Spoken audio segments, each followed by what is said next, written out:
Bonjour à tous et bienvenue sur la chaîne de Mac Aventure. Aujourd'hui, nous allons parler de drone, le DJI Mavic Mini. Vous savez que ce drone est livré avec une application, l'application DJI Fly. C'est elle qui va vous permettre de faire voler votre drone. Et la difficulté quand on pilote un drone, c'est les points de vue. Si par exemple, vous voulez vous identifier, par exemple, je voudrais me filmer ici, dans la forêt, à côté de ce magnifique arbre de 350 ans. C'est un arbre qui est plus de 3 fois centenaire, énorme. Je suis en forêt de Coucy-Basse, dans les départements des Hauts-de-France, et c'est ici que je vais vous montrer comment utiliser le DJI Mavic Mini avec une autre application, l'application Litchi, qui elle va vous permettre de automatiser le vol pour pouvoir faire un track, c'est-à-dire localiser une chose, un objet, un monument, ce que vous voulez, et le garder dans l'objectif pendant le vol, tout en manœuvrant les manettes. Chose que vous ne pouvez pas faire avec l'application DJI Fly. Évidemment, l'application DJI Fly propose, elle, 4 modes automatisés qui sont très sympathiques, mais vous verrez que ça ne suffit pas toujours. Ce mode est beaucoup plus pratique. On a vu dans d'autres vidéos, d'ailleurs, avec l'application Litchi, comment faire un follow me. Ça aussi, c'est une fonction qui n'existe pas avec l'application de chez DJI. Et également, on a vu aussi comment faire un live sur Facebook. Je vous mets les liens des deux vidéos à la suite dans le i. Vous pourrez aller y jeter un œil. Concentrons-nous d'abord sur cette application Litchi, le mode track. Pour démarrer le mode track, ce qu'il faut savoir, c'est que le drone doit être en vol. C'est-à-dire, vous êtes en mode FPV. Donc, on va faire simplement décoller le drone. Le mode track, c'est le dernier, là. Vous voyez ici, c'est marqué track. Donc, on va faire décoller le drone d'abord. Pour faire décoller le drone, moi, je le fais décoller à la main. Parce que, ici, en la forêt, malheureusement, il n'y a pas d'emplacement pour faire décoller. Donc, j'appuie simplement pour faire décoller mon appareil. Voilà. Je vais l'éloigner un petit peu pour qu'il nous laisse tranquille. Voilà. Je vais le tourner vers moi pour m'identifier. Voilà. Je vais régler correctement la caméra de manière à ce que je sois bien centré dans l'objectif. Voilà, c'est le cas. À partir de ce moment, il reste plus qu'à cliquer sur en haut ici FPV, allez activer le mode track. Avec vos deux doigts, vous localisez ce que vous voulez filmer. En l'occurrence, je vais me mettre dans la cadre. Voilà. Et le drone a identifié la cible. À partir de là, si je fais un déplacement par exemple latéral, voilà. Vous voyez que je reste toujours à l'écran.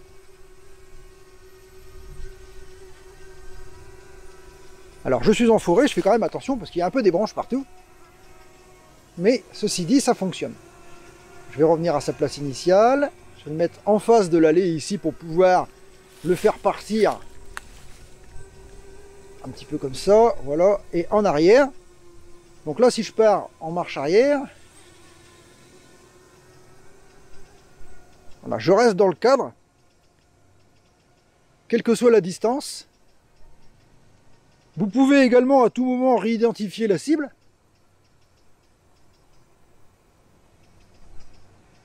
Alors, si je fais par exemple un monter avancé, c'est-à-dire que je vais faire avancer le drone en montant, je vais quand même rester à l'écran.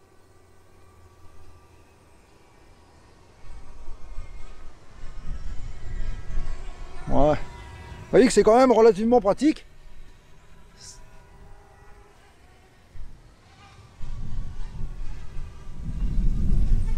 Dans toutes les positions, vous resterez toujours à l'écran.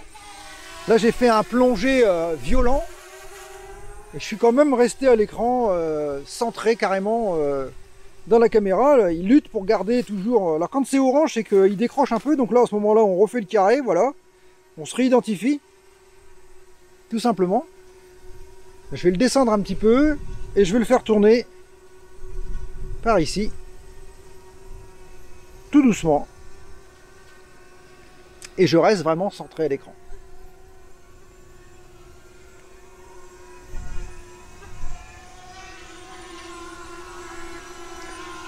Donc là il a décroché, vous voyez, ça arrive qu'il décroche. Alors c'est pas grave, on panique pas. Il suffit simplement d'aller désactiver le mode track pour reprendre la main et régler la caméra pour vous réidentifier. Bon, à petite distance, hein, c'est le mieux, c'est quand même quand on est très loin. Donc là on réactive le mode track, hop, je refais le carré, je me mets dedans, hop, je me suis réidentifié. Alors, je peux repartir. Alors faut quand même être assez délicat avec les manettes, mais ceci dit ça fonctionne très bien. On va l'éloigner au maximum pour voir, vous allez voir que ça fonctionne bien. Je vais me mettre dans l'allée ici, il n'y a pas d'arbre, je vais rester à cette altitude là. Et je vais reculer le plus que je puisse. Je vais me décaler un petit peu par ici, voilà, pour pas me prendre des branches quand même.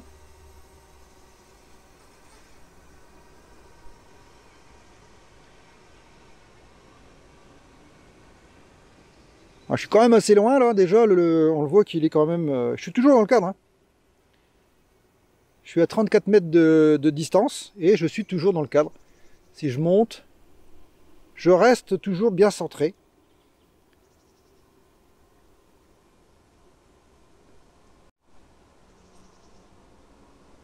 Ça permet de faire des points de vue quand même relativement fluides, propres.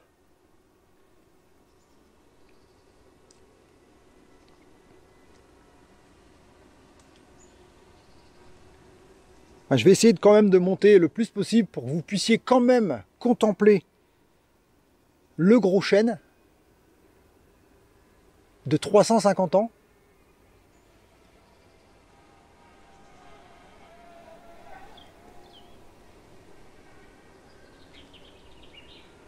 Vous voyez, je suis toujours dans le carré. Hein. Donc là, je suis quand même assez haut. 47 mètres. Et on voit le chêne dans son intégralité. Bon, je vais pas tenter le diable parce que c'est quand même, il y a quand même beaucoup de vent aujourd'hui. Je vais redescendre tout de suite.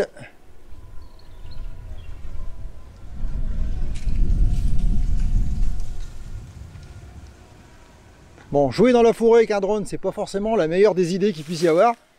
C'est quand même rempli de branches. Ceci dit, le drone DJI Mavic Mini, c'est quand même un drone qui est quand même très très fiable. Moi, je l'utilise maintenant depuis pas mal de temps et je peux vous dire que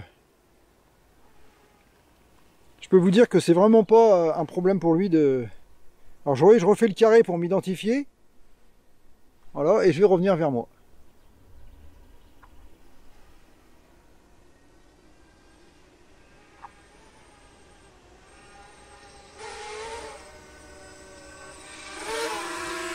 Voilà.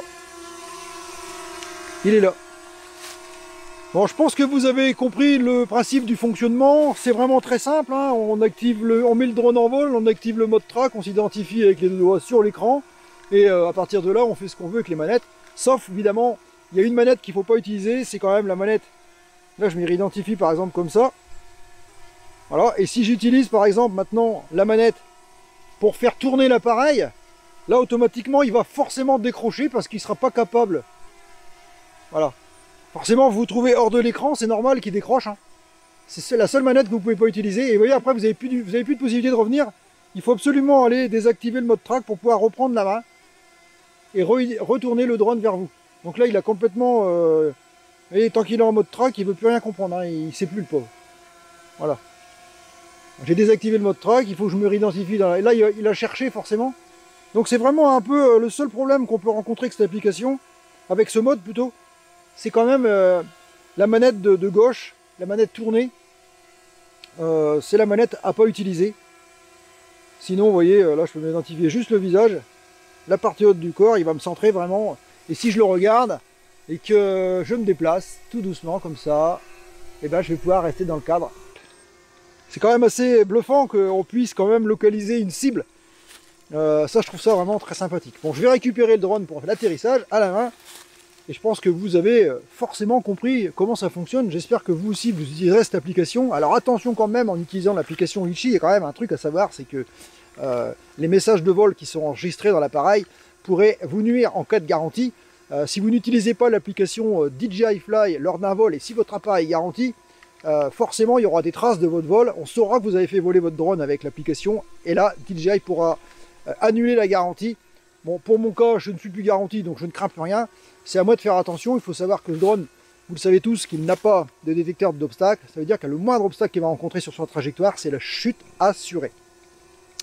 Donc il faut quand même rester toujours vigilant. Choisissez un endroit qui soit suffisamment dégagé pour travailler, pas comme ici, un peu à les arbres. Ou alors si vous maîtrisez vraiment le sujet, vous pouvez essayer. Bon, je vais désactiver le mode track pour la récupération de l'appareil. Et on passe à la récupération.